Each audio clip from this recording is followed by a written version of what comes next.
So how do young women in particular become radicalised, and why are they a particular target for IS, Islamic State? We're joined now by Sasha Havlicek of the Institute for Strategic Dialogue, and she co-chairs an EU Internet Radicalisation Working Group. Good morning.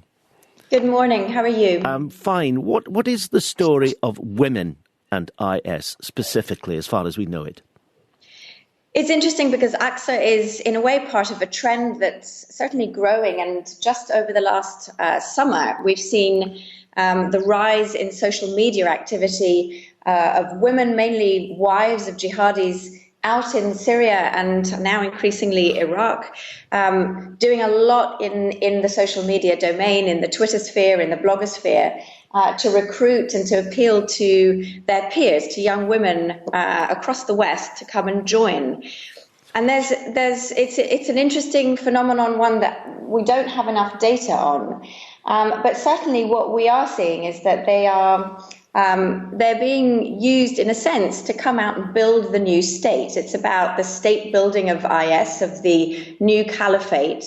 Their role is primarily seen as domestic and in the context of, if you like, breeding the next generation of jihadis. As far as we know, AXA seems to have married a jihadi fighter soon after she arrived in Aleppo in Syria, and she's settled there. I mean, all this is slightly hazy, but that appears to be what has happened. Is that quite a common pattern as far as we know?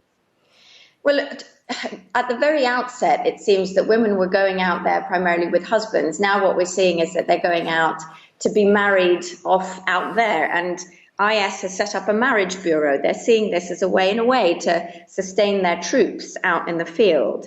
So yes, you are seeing a lot of girls going out to become wives. What's interesting, I mean, and some women have had more activist roles. As you know, they've set up a sort of moral police in Raqqa, which is an all-female unit. And so these are women that are sent out in the streets to remind other women of Islamic code and conduct.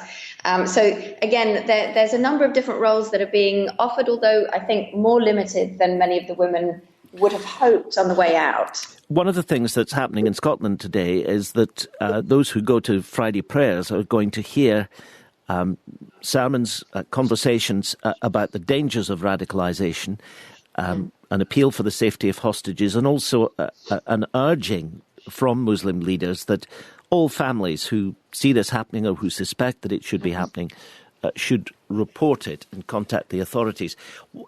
What is your view about progress, if that's the right word, in against this kind of radicalisation of the sort that AXA Mahmoud has been influenced by? It's very difficult because a lot of this now is really happening online, where radicalization would have happened through offline networks traditionally over the many years that we've seen this problem emerging in the UK.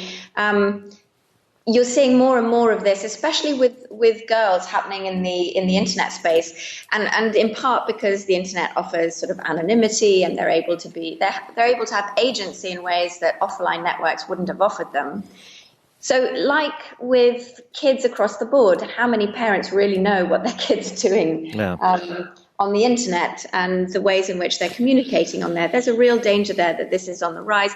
I think the real issue here is that this isn't completely organic. This is very well orchestrated by IS, top down. They've got a fantastically sophisticated media strategy, online strategy, and they're using women to do the outreach to other women now very successfully.